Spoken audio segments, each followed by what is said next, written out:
5ই মে সোমবার অভিনেতা কাঞ্চন মল্লিকের জন্মদিন। 54তে বাদ দিলেন অভিনেতা।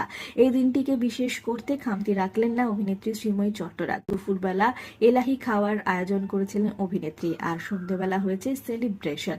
এই দিনে অভিনেতা কাঞ্চন মল্লিক কালীঘাটে পুজো দিতেও গিয়েছিলেন। দুপুরে খাওয়ার মেনুতে দেখা গিয়েছে রকমারি পদ। অভিনেত্রী তার স্বামীর জন্য রেঁধেছেন ভেটকি মাছ, পোলাও, পাঁঠার মাংস আর ইলিশ মাছ। সঙ্গে ছিল পায়েস, 5 রকমের ভাজা। বন্ধুরা, অভিনেত্রী কি একাই রান্না করেছেন? জিজ্ঞেস করা হলে অভিনেত্রী জানিয়েছেন, না না, একা নয়, আমি আর মা মিলে করেছি। রাতে অনেকে এসেছেন, তাদের জন্য ফ্রাইড রাইস আর চিলি চিকেনেরও আয়োজন করেছেন অভিনেত্রী। রাতের বেলায় কেক কেটেছেন অভিনেতা কাঞ্চন মল্লিক তার কিছু প্রিয়জন ও পরিবারের সদস্যদের মধ্যে। বিয়ের পরের জন্মদিনের জন্য কি দিলেন গিফট হিসেবে অভিনেত্রী হিসেবে জানিয়েছেন, গিফট এখনই তিনি দিয়ে উঠতে পারেননি, তার কারণ কাঞ্চনের অনেক কিছুই প্রয়োজন, যেমন ওয়ালেট, ব্যাগ এবং আরো অনেক কিছু, সেগুলি একসঙ্গে কিনে দেবেন, তাই তিনি অপেক্ষা করে আছেন।